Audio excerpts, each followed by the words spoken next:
Welcome, welcome, welcome to Leadershipisation, all things leadership. I'm Beth Bergen. I'm a leadership and communication coach, and I work with executives.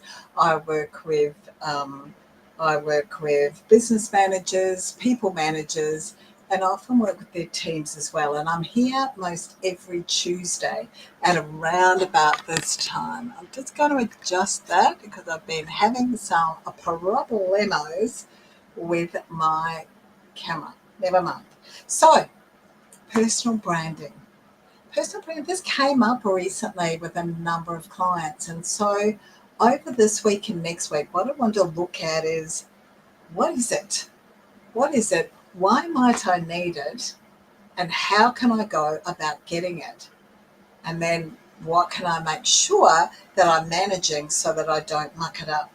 Now, just imagine if you were turned down for a promotion in an organisation you've been working in for some time, and you're thinking to yourself, well, I need to go get some feedback. So you go and get that feedback, and what you find out is that despite the fact that you've got a really strong work ethic, despite the fact you've been doing great work, what happens is that no one actually knows you. They don't know who you are. And because they don't know who you are, you've missed out. Now, quite naturally, when we're doing really good work, we think that people know that. We think that our effort in our job is going to be enough. But unfortunately, that's not enough. What you need as well is this personal branding, and you need the personal branding to differentiate you. And what a lot of people don't realize is that your personal branding is actually different from your reputation. Your reputation is all about first impressions, your performance. It's based on your credibility and the opinions and the beliefs of other people. Your personal branding is much more intentional than that. It's actually how you want people to see you. So it's all about aligning your intentions in the workplace with your actions. And the awesome thing about this is that you have total control over that. So where do we start? Well, a great place to start is to figure out actually what drives you. What is it that you might admire in others? What is it that are the skills and the talents that you're proud of? What is it that motivates you so that you're actually able to start to bring those things together? Now, it might be that you're curious. It might be that you've got a lot of creativity and that you really enjoy creative problem solving and collaborating with others. And so this could come down to, hey, I'm great at brainstorming new ideas. I'm great at coming up with creative solutions, and I'm really great at managing others to get them to be on the same line as me. Now, that's your first thing. Kind of figure out what are those values, what's driving you, and what do you want to stand for. Then it's useful for you to actually align to what are your organizational goals. And this is where I suggest to people that they choose, 3 to 5 words that actually drive you. And these are going to be what drives your brand. For example, you're a creative person and you love complex problem solving. It may be that you're an innovator.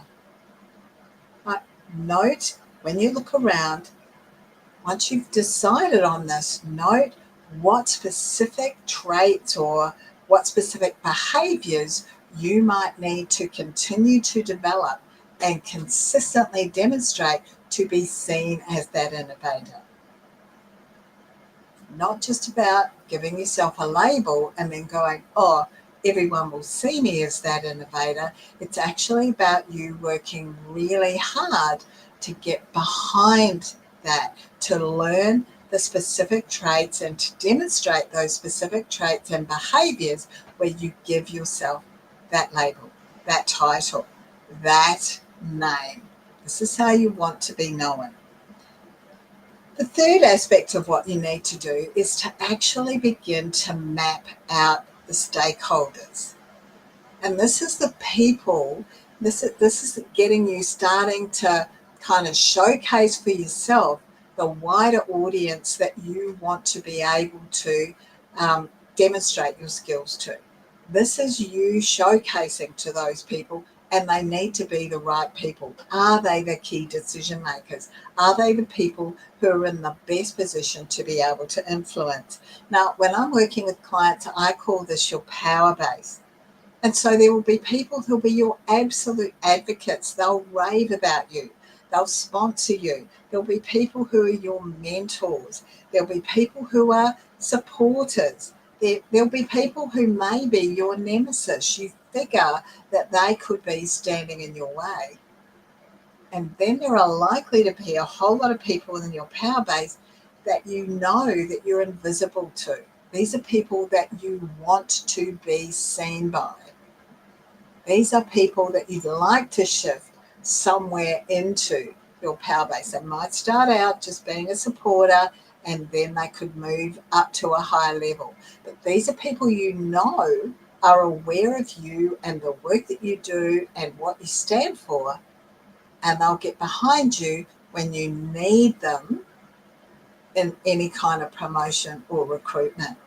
So the questions to ask yourself here, and I suggest you kind of map this out for yourself, but the questions to ask yourself is, who do you want to be seen by?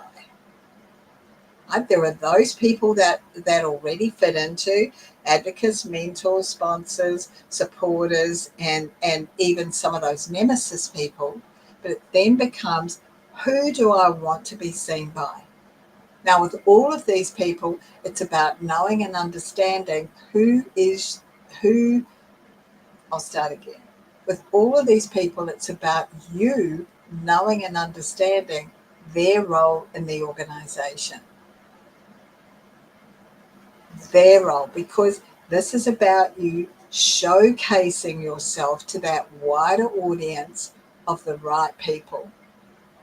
How we're going to do that can come a little bit later.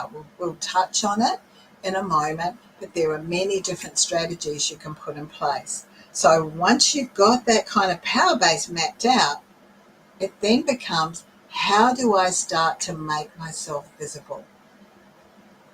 Now that can start by going to those people who are already your advocates, your sponsors, your mentors, or your supporters, and asking them for information or feedback. What are the skills that I would need? What are the behaviours that I would need to be demonstrating to move to that next level? It's about reaching out and asking for that feedback, asking for help, so that the entire time you're building this communication with them. Now, while you're there, what's really important is that you check to see, what are their current challenges? What are challenges that they've had in the organisation or might currently be having? It's also really important that you're authentic and sincere, so that you're asking them some questions at the same time about what they care about, problems that they might be trying to solve, because that then provides you with the opportunity to highlight your own strengths so that you're able to assist them. If you can highlight your strengths to assist them, you get an opportunity to showcase your skills. Now, you're going to do all of this in a genuine, sincere, and authentic manner, because I can hear some people listening to this going, that's called sucking up, Beth. I'm not going to do sucking up. This isn't about you sucking up. This is about you being sincere, being authentic, asking them, what can I be more of in this organisation? What can I be less of? What behaviours and traits do you believe I need to be developing? I see myself as an innovator. What else can I add to that? How can I showcase that to people? How can I demonstrate to you that I have this? A lot of people get switched off from owning their own personal branding because they don't like the way that others that they observe in the workplace are doing it. You don't have to do it the same way, excuse me, that others are doing it. You need to put your own style on it. However, my very best advice to you is that you need to own your personal branding. You need to take control of it. Why? Well, this is your career. This is your career. And as we've already spoken about, you can do good work. You can have good, strong work ethic. But if people don't know who you are through your personal branding, you can miss out on all sorts of opportunities. So you need to have a commitment to owning it, to actually taking responsibility for that personal branding. Don't leave that to others to represent you or represent yourself. Finally, this is all about personal branding is all about playing the long game. So start doing it now with your goal. It doesn't have to be in the same organization. The sorts of skills that you're building need to be obvious to others, and they're going to need to be obvious whether you're staying with that company or not, because the people that you're working with are going to be your referees, and this is where your examples of you showcasing and using your skills are going to come from. So be prepared to play a long game. Do it deliberately, and start to own your own personal branding. As I said, figure out what is it that you stand for, figure out what drives you, align that with the organizational goals, map out that power base, and then start to make yourself visible. Now, next week, what we'll look at is mistakes that you can make in personal branding. In the meantime, work through those 4 steps and get yourself thinking.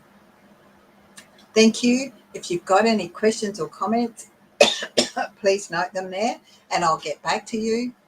If you've watched a replay, #replay would be fantastic. Enjoy your week. In the meantime, I'll see